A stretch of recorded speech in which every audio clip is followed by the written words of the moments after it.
Halo, selamat datang di Don Pras Channel Sharing Kabar Baik.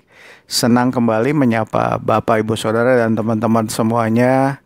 Saya berharap semua sehat dan ada perkembangannya dalam proses kesembuhan yang Anda rindukan. Nah, pada hari ini saya akan membahas mengenai bagaimana ketika simptom atau gejala itu kambuh lagi. Saya punya catatan yang menarik tuh, karena saya pernah mengalami gejala itu ketika ada di tempat umum. Saya ingat ketika saya sedang naik motor, tiba-tiba dada kanan saya itu sepertinya sakit dan saya merasa di pikiran saya gini, waduh, sebentar lagi jangan-jangan nih gue ngalamin seperti ini gitu. Nah, ketika saya berpikir seperti itu, maka tiba-tiba tangan saya ini goyang di tengah jalan gitu. Nah, dalam keadaan itu tuh saya benar-benar kaget. Karena kaget saya harus menepi, karena kalau saya tetap jalan akan berbahaya buat keselamatan saya dan juga orang lain. Ketika saya menepi itu saya sedikit down gitu ya, sedikit bingung gimana caranya saya membuat tangan saya berhenti. Dalam keadaan itu saya juga sedikit menitikkan air mata, dan saya ingat ada small voice, suara hati saya berkata, gunakan otoritas, gunakan otoritasku, gunakan otoritasku. Dalam keadaan itu saya seperti berkomunikasi lagi dan berkata di dalam hati saya, apa maksudnya otoritas? Apa maksudnya otoritas? Gunakan otoritas aku. Nah, seketika itu saya tersadar, oh iya ya, kenapa enggak? Terus langsung saya berkata, tangan, diem. Lo kan udah sembuh, diem. Nah, tiba-tiba seketika itu tangan saya diam. Nah, ini yang saya akan bahas. Bagaimana gejala itu bisa kita atasi dengan segera mungkin. Seperti yang kita tahu bahwa apa yang kita fokuskan itu seperti kaca pembesar buat kita, yang akan mempengaruhi pikiran kita, ya. Nah, apa yang kita fokuskan itu bisa menjadi besar, tetapi kita ini punya kuasa untuk membuat fokus kita mengecil terhadap persoalan, tetapi membesar untuk hal-hal yang baik atau positif, sehingga itu akan mempengaruhi cara kerja otak kita. Nah, jadi untuk pertama saya setelah saya alami itu, saya mengambil catatan bahwa ketika kita membangun kebiasaan berpikir baik, berpikir positif, apalagi berpikir seperti apa yang Tuhan katakan melalui firman-Nya, itu akan membuat satu belief system yang kuat dan kokoh dalam pikiran kita, sehingga pikiran kita akan menjadi master terhadap cara kerja otak dan perilaku kita. Begitu, dan tubuh akan ikut apa yang pikiran mau. Nah, ketika saya berpikir seperti itu, maka saran dari saya adalah di dalam keseharian saudara tetap untuk memperbaharui pikiran saudara dengan firman Tuhan. Sekali lagi saya menggunakan metode untuk merenungkan firman Tuhan. Yang seperti video yang lalu saya berkata ada 3 hal yang membuat saya sembuh total, yaitu memikirkan firman Tuhan, merenungkan firman Tuhan, dan yang ketiga memperkatakannya. Nah, yang ketiga ini yang ada hubungannya dengan ketika gejala itu kambuh.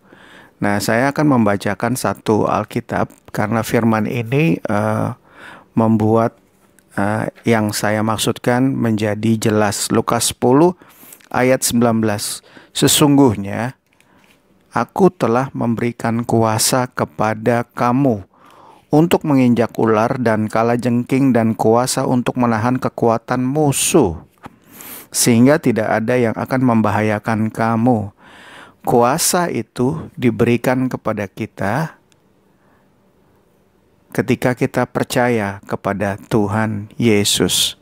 Nah, wewenang atau otoritas itu adalah kekuatan atau kuasa yang sah yang diberikan kepadanya ketika kita telah menjadi percaya. Nah, itu menjadi hak milik kita. Kuasa itu akan bekerja ketika kita memperkatakannya. Tadi contohnya seperti yang saya alami di jalan. Ketika tangan saya bergetar, kita punya kuasa di dalam nama Tuhan Yesus.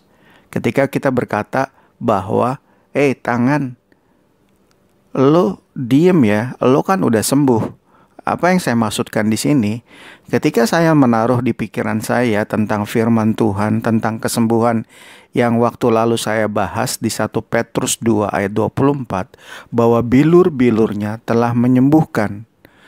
Yang dimaksud bilur-bilurnya telah menyembuhkan adalah setiap semua penyakit yang ada di muka bumi ini, baik yang sudah terdaftar di dunia kedokteran atau bukan, itu adalah sudah disembuhkan. Semua sudah disembuhkan. Nah, ketika kita mempunyai pengertian itu, maka otak kita merekam bahwa hal itu seperti zoom. Saudara tahu kan, zoom out dan zoom in itu seperti kaca pembesar yang sangat dikecilkan sehingga itu tidak menghalangi kita. Jadi penyakit itu bukan satu halangan, bukan perkara yang besar buat kita orang yang sudah mempercayai bahwa Tuhan sudah melakukannya di kayu salib. Kenapa? Karena setiap saat kita membangun pikiran kita, setiap saat kita merenungkan itu bahwa hal itu sudah terjadi. Yang lebih menguatkan lagi, ketika Anda membaca Amsal 23 ayat 7, ayat itu menjadi ayat favorit saya, adalah berbunyi seperti ini.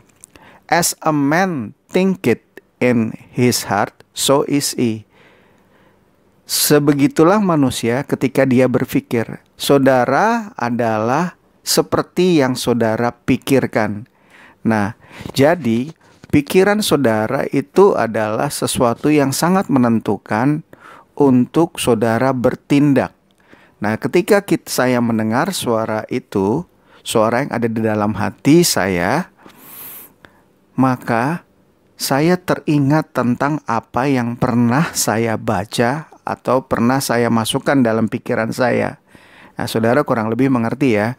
Jadi, saudara berhak atau harus mempunyai kebiasaan untuk membangun pikiran Anda setiap hari.